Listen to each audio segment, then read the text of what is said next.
We'd like to welcome you to the Glover Report right here at WPB Networks. My name's Donnie Glover, and we promise to bring you, as always, another exciting hour of news and information. We plan to bring you some dynamic personalities, people who make this world go round. One thing my dad would always say is that with a closed hand, nothing gets in and nothing gets out. But with an open hand, there are endless possibilities.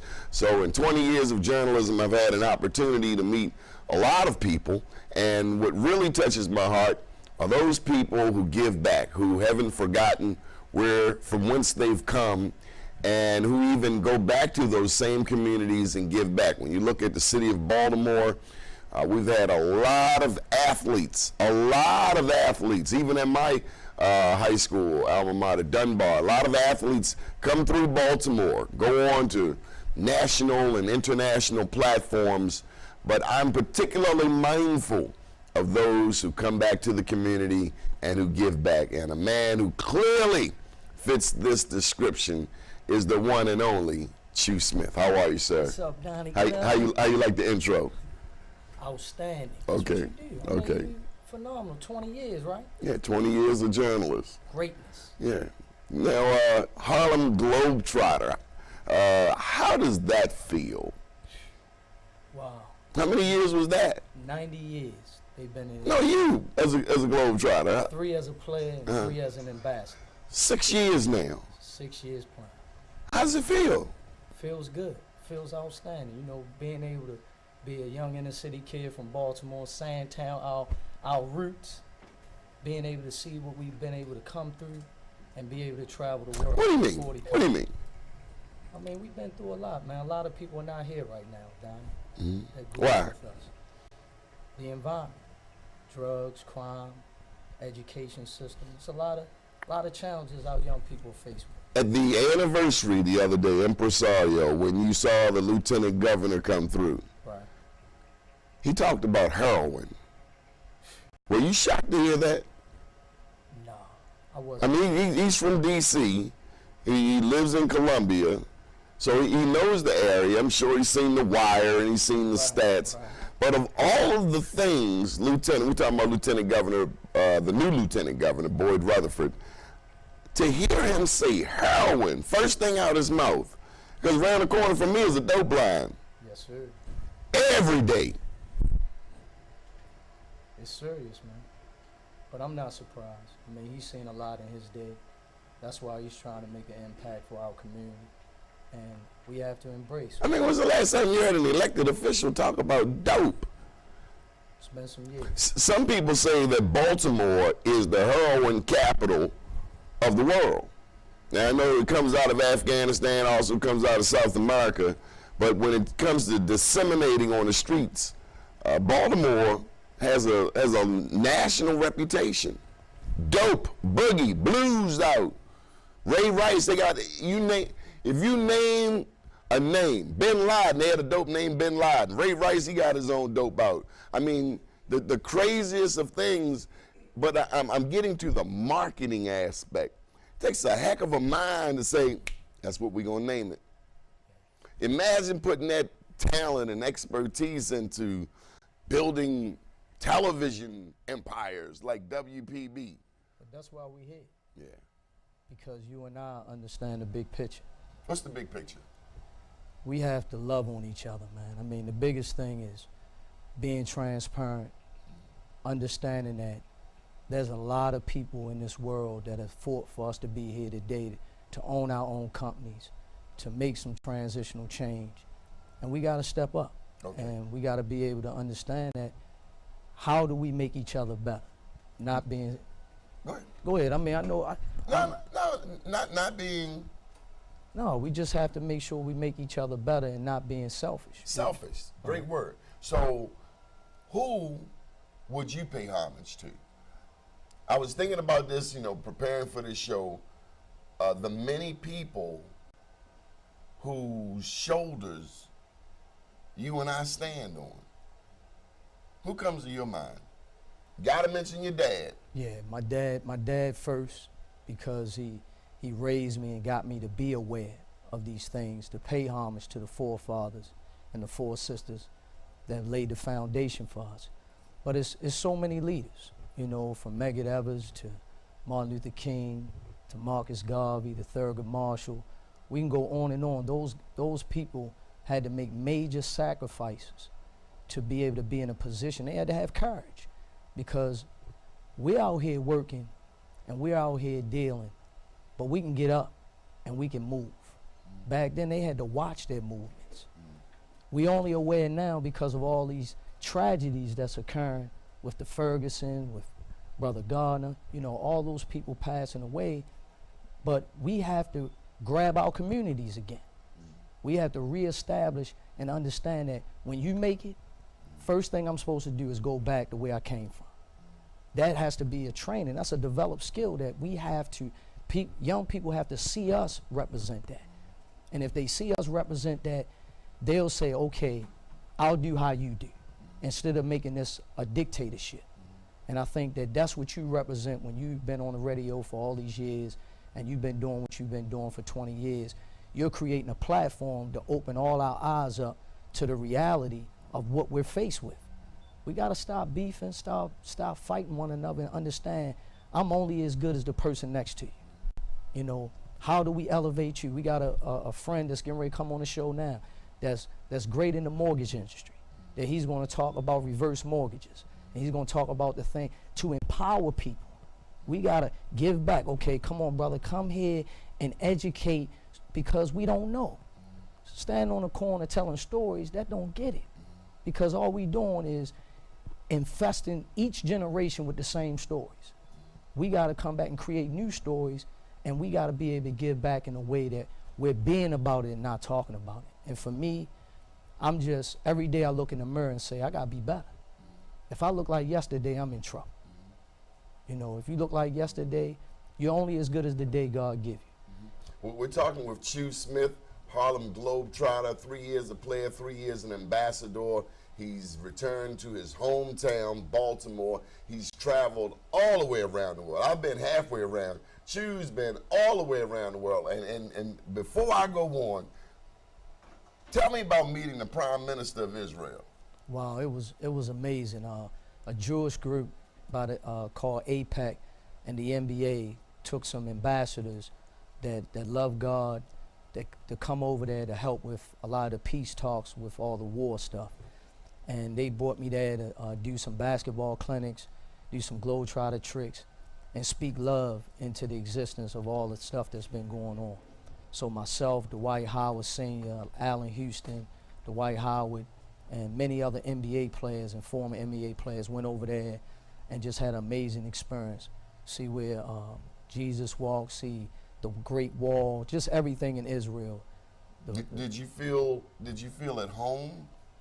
I felt I felt blown away, because here I am, I'm standing on legacy. I'm standing on the pure foundation of why we exist today. And that for me, just being able, people telling you stories, but being there is nothing like it, because now you can make your own view on how Israel is and how the countries have kind of come together over the years. Are African Americans viewed the same way there as we are here? You mentioned Ferguson, you mentioned New York with the choking out of Eric Garner, there was Trayvon Martin, there was Amadou Diallo, there was Tyrone West, there was Anthony Anderson, countless stories of black men killed, unarmed black men killed. Did you sense that they had a little more respect for the black man in the Middle East? See, what's so amazing you asking that, most of the countries I've been to, we're like gods, many gods. We're considered to be great, but we just don't know our potential. We don't know the root of what we came from. I'm wondering, are you saying that the rest of the world knows how great the black man is? Yes. But the black man doesn't know how great he is. You kind of get, or while the rest of the world can appreciate the story of the Mayafa since the slave ships, hands down. the rest of, we don't tend to appreciate our own story. Story is powerful, and that's what I've come to find out. You know, I talk to a lot of people because I'm very personable, and I just want to learn and be educated by all masses of people. And sometimes when you give of yourself and show your vulnerability, people tend to ignite and open up themselves. So I can be with a Jewish guy, or I can be with an Italian guy and an Asian guy, and they'll start telling me the truth about their imperfections and about what they struggle with. And when you see that, you say, wow, okay, now I understand I am strong. And they'll tell you how great you are. And they wish they were that. But they know how to use their weaknesses to create strengths, where for you, for us, we dwell on our weaknesses. And then we pull other people down that's strong because we don't like what they have or what they represent. And we have to change that. And I think that that's the beauty of the years that I've experienced of traveling the world, because I've come back to Baltimore to say, listen, I've seen some things that a lot of us haven't seen. I've been privy to some information that a lot of us don't know. So don't look at me as little Charlie growing up around the way. Look at me, somebody that's informative, that loves you, that wants you to see something different for our lives so we all can grow. And I think a lot of times people like, man, that's still him, or that's Charlie, or he trying to do this to get money, or he's trying to do this to put his name in a platform. This bigger than me. You know, this bigger than me. I can leave it. I like that. It's bigger than me. It's not all about me. I got to ask you, in your travels, as you were talking, what came to mind was Poland. In Poland, they have the Shrine of the Black Madonna. Wow. Now, Christmas time is coming up, and everybody knows it's about the birth of Christ. Everybody knows Jesus' mom was Mary. Right. But did you know they were jet black? Wow. In Poland, they have what you call a Shrine of the Black Madonna. And when I say jet black, the mother, the son, the Shrine of the Black Madonna. In Poland, in the cathedrals, the Pope goes to these beautiful artworks to see them. And these artworks aren't just in Poland. Wow. They were throughout Europe, because there was a time when the Moors, among others, jet black, dominated from the Iberian Peninsula straight across every European nation you name, Scotland, Ireland, Germany. At the top of their, they call it a coat of arms, like your flag, Right. was a jet black Moor. Wow. So we've touched everywhere, even in Mexico. Africans were there. They say Columbus discovered America, was it 1492 or something? He was Johnny come lately. Black people were down on the Mexican, on the coast of Mexico 2,500 years ago. Wow. That's education. And there are Olmec heads, O-L-M-E-C, these big, huge heads. When you look at them with that nose, you know they straight out of Nigeria. Yeah. So when you think of some of the talent that has come out of Baltimore, what can we do? I mean, you know Mike Brown. Legend. You know, I mean, who don't you know in this town? What can we see? Keith Booth, you know, just had the thing for Bob Wade. Right. What's next? How do we get those guys and their efforts and your efforts and, you know, Sam Cassell? How do we? I think it should be a big old facility. Yeah, that's what we're working on, Don. We're struggling to get recreation centers, man. But you know, as I travel around and a lot of the places I've been, it's a thing called development that has been missing in our communities. We've been lazy. We voted for people who promised these things. No, Baltimore's a 9-1 Democratic town, and we can't blame Republicans for Baltimore's underdevelopment. No, but when I use the word development, and we're talking about kids, we're talking about community, we're talking about the economic, you know, infrastructure. A lot of it stems from when we've been housing and we've been talking. We haven't been showing. See, when you look at somebody that wins an election, or you see somebody that's a high-power CEO, we look at the end result, and we judge that by seeing it and say, wow, that's Warren Buffett. But what did Warren Buffett go through to become Warren Buffett? What did different communities do to become where they are today? When I look at the Jewish community, they've been faced with the same challenges. A lot of struggles, a lot of pain. Even going through the true Holocaust over in Israel to see how they were butchered and murdered and killed. But they understood that we have to start going back to the root. We got to be transparent. We got to develop. So we got to build. So if you got something over here, I have to support it, not give a business card. What support? I got to take some time out my schedule to be with you so your business can flourish. Then we go to the next person. I got to take some time to be with you. But so you get that. I get that. But Frank and April here at WPB, they get it. Darnell gets it. Joy gets it. How do we make that thing like cancer so it's spread everywhere? And hate to use that, but cancer is serious. I'm gonna tell you, once it starts, it's over. How do we do the lockdown on our own community, the takeover of our own community? When we start doing stuff like we're doing now, speaking out, coming together at each other's functions, supporting each other, and putting money so we can have that economic development. Now, we become the change agents. I'm glad you mentioned money. $13 billion has come through the Maryland State Lottery since 1973. I want all y'all to catch this. $13 billion. 1973, you a couple years old, little baby. Yeah, 3. And they were hassling our parents. Vote for the Maryland State Lottery. Because remember, before the Maryland State Lottery, black people ran the numbers. I want y'all to know that. Willie Adams ran the numbers in Baltimore. Yo, we know that, yeah. But things happened and it changed. So now the state of Maryland has been running the game. Powerball, pick 3, pick 4, $13 billion. We got money. But it's the who's Why isn't that money? Who's handling the money? Where's the heart with the person that's handling? We lost a great leader, someone that people had mixed feelings about, and that's Marion Barry. Who got mixed feelings about? Y'all got mixed feelings about? I mean, who got mixed feelings about Marion Barry? Not in here. Not in here. Not in here. But I'm just saying some people do. We pro mayor for life in here. But I was in D.C. going to school, and I met him. My coach was real close to him, John Thompson. But do you know how many black African millionaires that he made? So other people are against him because when you talk about Marion Barry in D.C., 13 for you, 14 for you, Southeast, Ward 7, Ward 8, they love Marion Barry. Oh, I already know. Oh, come on. I know that. But I'm talking about he created millionaires.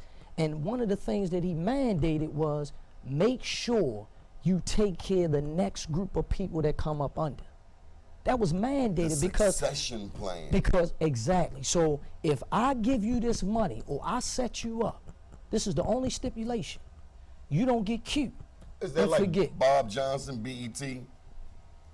Don't get cute. Yeah. Don't forget. Don't forget. Yep, you can't forget, and that's what he did. And but we forget. We forget. Just like when politicians get in office, we forget. Oh, before they become elected, I'm gonna do everything. I'm gonna shake the world. Yeah. Then they get in there and you can't even get a phone call. But for me, Donnie, I'm just gonna say with all that we was saying because we all got our outlooks and views.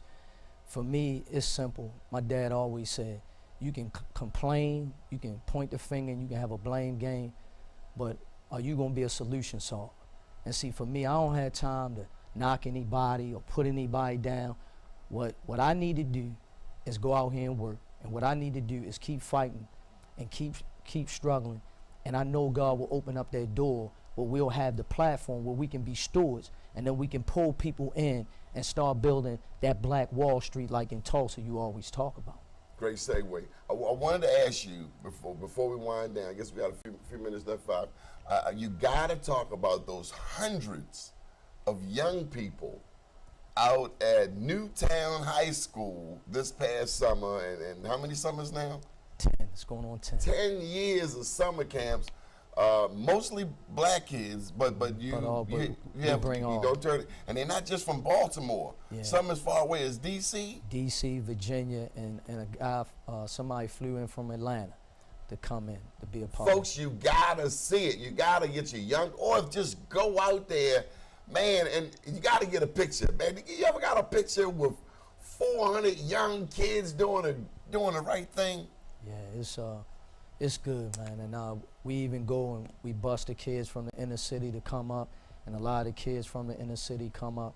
And we've had the camp at Coppin State, BCCC, Towson. We just want the kids to have a safe environment and where they can learn and they can see great people come in and speak, and people that have great stories. You know, you got people that had hardships that struggle, and they came up out of that situation. Okay, so the boss lady is just giving the cue, giving the sign. We in a zone, man. That's lab. Let's stay in the lab. No, I'm just playing. Now, you got a big event? Yeah, we got this big event, our 10-year anniversary. You know, we celebrated your 10 years a couple years ago. It's a gala black tie affair where we have when? April 10th. It's going to be April 10th. April 10th. Mark your calendars. Choo Smith. 2015. We got Tommy Ford, a good friend of mine. He's going to be one of the MCs along with Cherie Johnson. Y'all remember Tommy? Yeah.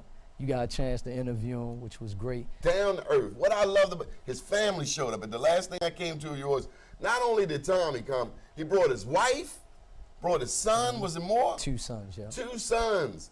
Now, that alone is impressive. Yeah, huge. Not only did the superstar come, he brought his family. Yeah. And then we got Joe Haskins, who you turned me on to, and we've bonded, and he's going to be our keynote speaker, and he's also helping us with the facility, and he says he's putting his name and his reputation on the line to help the service. That's why we got to be patient, because people, they'll see your heart and see your intentions, and we've been doing some good things together ever since that meet, you know. Joe Haskins is the founder of the Harbor Bank, black bank here in the state of Maryland. Yeah. So with a minute or two, so that's April 10th. And we're honoring you, big fella. Oh, I didn't know that. You knew that, man. I did We're not. honoring you. You know, we're honoring you, along with 9 other special honorees. We got Stephen DeCastro from Youth Chris, Shalonda from Graybo, Jack Young. We're honoring a lot of people, because thank y'all for how y'all supported us, and this is our way of saying thank you. We got 2 minutes. You better say something nice about Karen. Listen. No, really. No, you're right. You need teammates. You need support. Good help is so hard to find. Miss Karen Bullock, my publicist and chief operation officer of both our businesses, she's been the anchor for the last 5 years. You know, I've been doing this work kind of by myself. And when you got somebody that has the heart for the children, the heart for the people, she's behind the scenes. But not just the heart, she's got some intellect. Yeah, smart. You gotta have smart people around. I mean, we played James Mosher baseball, one of the smartest players. Yeah. Baseball's a thinking game. It's like basketball. Yes, sir. You gotta be able to shoot, but you gotta know when to do things. Yeah, so that mental capacity. So we want to thank her, because, you know, us as men, we tend to try to make it as a dictatorship, but with her, she's strong. You ain't know women run this thing? Yeah, they always run. I knew that. No doubt. How can people get in touch with you? You can contact us at thechouyouth.org. We're at Choo Smith, Facebook, Twitter, Instagram. You can contact us at 443-450-3961. Let me get that number one more time. 443-450-3961. Please come out to the event. We're going to have a lot of people. Should have over 500 people just coming together. And we're going to be like we in the Hamptons. Everybody's going to be black tie, and we're going to treat everybody special. We want to give everybody VIP treatment and love. We're trying to bridge this gap so we can be a better serve our people in the community. Okay, well, we appreciate talking with you. Mike Brown, we coming his way, right? Yeah, Mike Brown. You next on the agenda. Mike Brown wants to do some golf and stuff. Oh yeah, he a legend, boy. Mike Brown, tough. He's the forgotten one out the greats here in this town. That's not gonna be. We starting right now. My man. They call him Superman. 50. Superman. Mike Brown, Dunbar poet. Like Superman, like whoa. Okay, we gotta wind down. We gotta wind it down. We be acting up. Thank you very much. Stay tuned. Man. You're listening to the Glover Report. You're watching the Glover Report right here on WPB Radio, WPBNetworks.com. Stay tuned.